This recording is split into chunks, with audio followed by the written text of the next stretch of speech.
Good morning everyone. Previous class में हमने पढ़ा था कि जो आरएनए है वो कितने टाइप्स के होते हैं और जो रॉबर्ट हॉली ने 1965 में एक मॉडल दिया था जिसे हमने क्लोवर लीफ मॉडल कहा था। उस क्लोवर लीफ मॉडल के स्ट्रक्चर को भी ब्रीफ में पढ़ा था, उसके वर्क और फंक्शन को भी पढ़ा। अब जो इसके बाद एक और साइंटिस्ट आए, लैक ओपेरॉन, जेकब और मोनॉड नामक दो साइंटिस्ट आए। जेकब और मोनॉड, जेकब और मोनाड। जेकब और मोनॉड ने ये दोनों जो साइंटिस्ट थे वो पेरिस में एक इंस्टीट्यूट था जिसे पास्चर इंस्टीट्यूट नाम दिया गया है। तो पेरिस स्थित पास्चर इंस्टीट्यूट में जेकब और मोनाड नामक दो साइंटिस्ट थे। उन्होंने अपना एक्सपेरिमेंट किया और उन्होंने बताया कि जो प्रोकैरियोटिक सेल्स होती हैं उन सेल्स में एंजाइम का संश्लेषण किस विधि द्वारा होता है। यानी कि आपको पता है कि एंजाइम जो है वो क्या होते हैं। एंजाइम ऐसे जैव उत्प्रेरक होते हैं जो हमारे भोजन को तोड़ने का काम करते हैं और एंजाइम के बहुत सारे फंक्शंस भी होते हैं। जैसे लार में एक टॉयलिन एंजाइम पाया जाता है, ऐसे बहुत सारे एंजाइम्स पाए जाते हैं। तो इन्होंने स्पेसिफिकली उन एंजाइम्स पर वर्क किया है जो प्रोटीन सिंथेसिस करते हैं या प्रोटीन का संश्लेषण करते हैं। तो जेकब और मोनॉड ने एक संकल्पना प्रस्तुत की और उन्होंने बताया कि जो प्रोकैरियोटिक सेल्स होती हैं, प्रोकैरियोटिक सेल्स का मतलब होता है जिनमें प्रोकैरियोटिक यानी जिनमें प्रारंभिक केंद्रक नहीं पाया जाता और केंद्रक के चारों तरफ मेम्ब्रेन नहीं होती, इन सेल्स को हम प्रोकैरियोटिक सेल्स कहते हैं। और जो ह्यूमन मतलब कि जो ह्यूमन बींग्स में जो सेल्स होती हैं वो यूकैरियोटिक होती हैं। और जेकब और मोनॉड ने इसी को समझाया कि प्रोकैरियोटिक सेल्स जो एक कोशिकीय जीवों में पाई जाती हैं उनमें किस प्रकार से एंजाइम का संश्लेषण होता है। और उन्होंने एंजाइम संश्लेषण के लिए दो कारकों को उपयोगी माना, एक प्रेरण और दूसरा संदमन को। तो जेकब और मोनॉड ने यही बताया कि किस प्रकार से प्रोटीन संश्लेषण होता है, एंजाइम किस प्रकार से प्रोटीन को बनाता है। तो इनके द्वारा जो मॉडल दिया गया था ओपेरॉन मॉडल, इस ओपेरॉन मॉडल को हम लैक ओपेरॉन मॉडल भी कहते हैं, लैक ओपेरॉन मॉडल। और इस वर्क के लिए इस फील्ड में उन्होंने जो वर्क किया उसके लिए उन्हें 1965 में नोबेल पुरस्कार दिया गया। 1965 में जेकब और मोनॉड को लैक ओपेरॉन के लिए नोबेल प्राइज से सम्मानित किया। देन इसके बाद हम पढ़ेंगे कि जेकब और मोनॉड ने किस प्रकार से अपना एक्सपेरिमेंट किया। तो उन्होंने एक मॉडल बनाया। उस मॉडल में उन्होंने बताया कि किस प्रकार से एंजाइम की क्रियाविधि होती है। तो उन्होंने जो ओपेरॉन बनाया, सबसे पहले हम ये समझेंगे कि ओपेरॉन उन्होंने जो बनाया था वो ओपेरॉन एक्चुअल में क्या है, रियल में क्या होता है।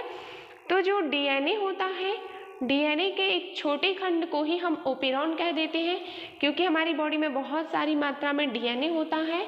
और इस डीएनए में से यदि हम किसी एक छोटे से खंड को या छोटे से पार्ट का एनालिसिस करें तो उस पार्ट के लिए हम ओपेरॉन कह सकते हैं।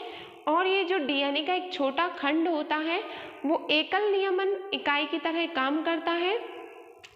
अब जो ओपेरॉन है वो किन किन चीज़ों से मिलकर बनता है, कौन कौन सी स्ट्रक्चर्स से, तो वो हम देखेंगे। सबसे पहले regulator gene, promoter gene, operator gene और स्ट्रक्चरल जीन।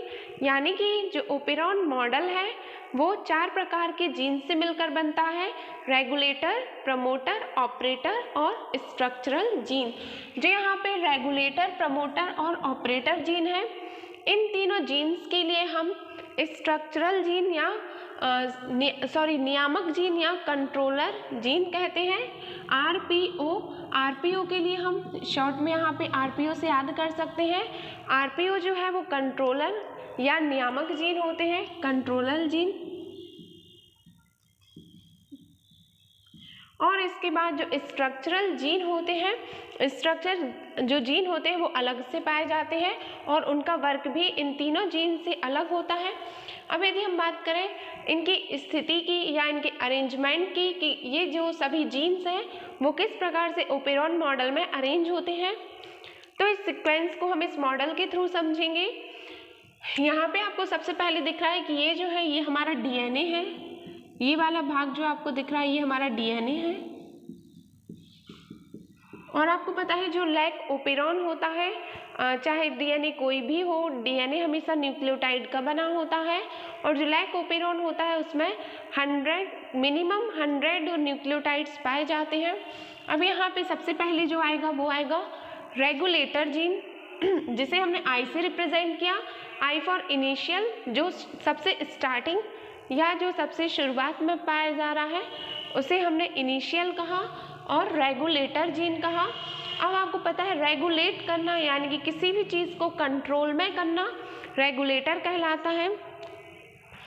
अब यहाँ पे इस रेगुलेटर का वर्क क्या है, तो ये जो रेगुलेटर जीन होता है, ये जीन रेगुलेटर जीन ये निर्धारित करता है कि जो स्ट्रक्चरल जीन है या जो हमारा संरचनात्मक जीन है उसका अनुलेखन होना चाहिए या नहीं। यानी कि जो रेगुलेटर है, रेगुलेटर जीन ये फंक्शनिंग करेगा कि स्ट्रक्चरल जीन बनेगा या नहीं बनेगा, ये डिसाइड करने का काम रेगुलेटर जीन का रहेगा। देन जो रेगुलेटर जीन है इसका एक और वर्क होता है जो बहुत ही इम्पॉर्टेंट है, दमनकारी प्रोटीन। दमनकारी प्रोटीन ऐसे प्रोटीन होते हैं जो एंजाइम की क्रिया को या एंजाइम जो सिंथेसिस होता है, एंजाइम सिंथेसिस की क्रिया को रोक देते हैं, ऐसे प्रोटीन दमनकारी प्रोटीन कहलाते हैं। तो जो रेगुलेटर जीन है फर्स्ट वो डिसाइड करेगा कि स्ट्रक्चरल जीन बनना है कि नहीं। सेकंड वो दमनकारी प्रोटीन जिसे हम रिप्रेशर प्रोटीन कहते हैं, रिप्रेशर प्रोटीन, रिप्रेशर प्रोटीन, ये रिप्रेशर प्रोटीन जो है वो रेगुलेटर जीन ही बनाता है। देन इसके बाद एक और स्ट्रक्चर आता है, एक और जीन आता है जिसे हम प्रमोटर जीन कहते हैं। आपको पता है यहाँ पे बेसिक इसका मीन्स देखें तो प्रमोट करना, प्रमोट यानी होता है किसी भी चीज़ को आगे ले जाने का काम करना, किसी भी वर्क को प्रोसीड करना। तो यहाँ पे जो प्रमोटर जीन है इसे हमने पी से रिप्रेजेंट किया क्योंकि पी फॉर प्रमोटर।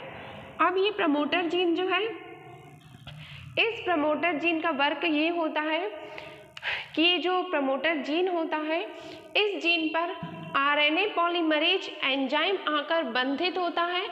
यानी कि यहाँ पे इस वाले जो भाग पे जहाँ पे प्रोमोटर जीन होगा इस जीन पर आरएनए पॉलीमरेज एंजाइम की बाइंडिंग होगी और वो आकर यहाँ पे जुड़ेगा।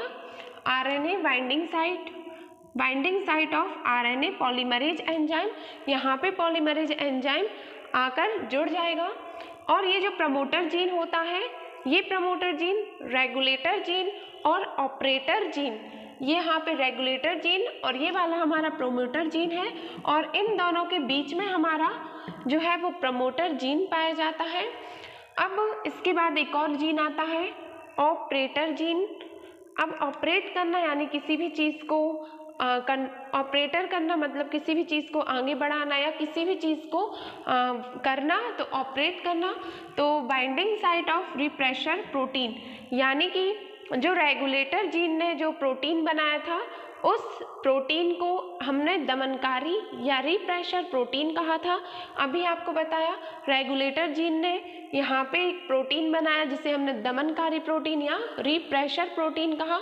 अब ये जो रिप्रेशर प्रोटीन है वो ऑपरेटर जीन पर आकर बंध जाता है और ऑपरेटर जीन ये डिसाइड करता है कि इस दमनकारी जीन द्वारा जो संरचनात्मक जीन है या जो हमारे स्ट्रक्चरल जीन होते हैं उनका दमन होना चाहिए या नहीं। तो ये हमारा ऑपरेटर जीन कहलाता है जिस पर रिप्रेशर प्रोटीन बंधेगा और वो डिसाइड करेगा कि जो संरचनात्मक जीन है उसे खत्म होना चाहिए या नहीं। देन उसके बाद हमने ये तीनों जो पार्ट पढ़े आरपीओ जिसे हमने रेगुलेटर जीन, प्रमोटर और ऑपरेटर कहा, ये तीनों जीन एक साथ मिलकर नियामक जीन कहलाते हैं। नियामक जीन जिसे हम कंट्रोलर जीन कहते हैं, ये हमारे नियामक जीन कहलाते हैं।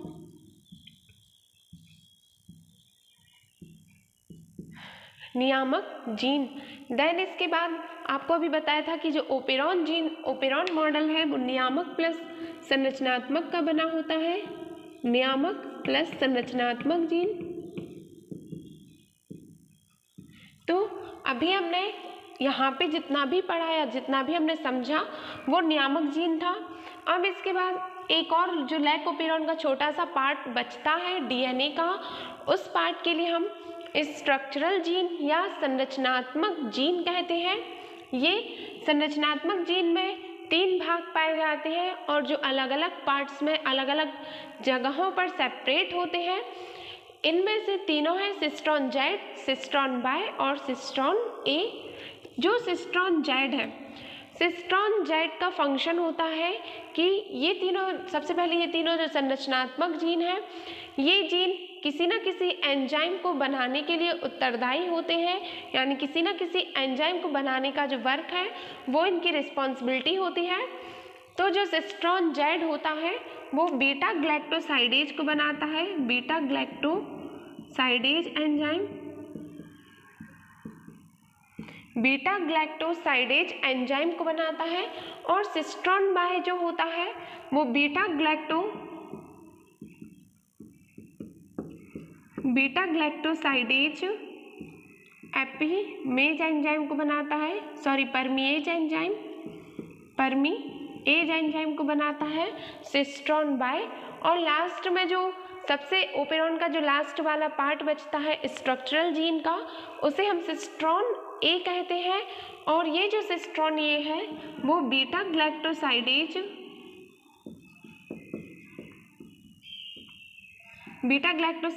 टोपिएज को बनाता है। तो इस प्रकार हमने देखा कि जो लैकोपेरॉन था उसके कितने सारे भाग थे, regulator, promoter, operator, cistron Z, cistron Y and the cistron ए।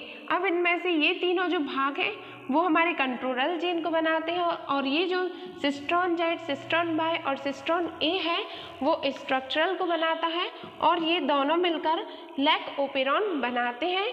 तो इस प्रकार से जेकब और मोनोड ने लैकोपेरॉन की अवधारणा दी और उसके पूरे स्ट्रक्चर को उन्होंने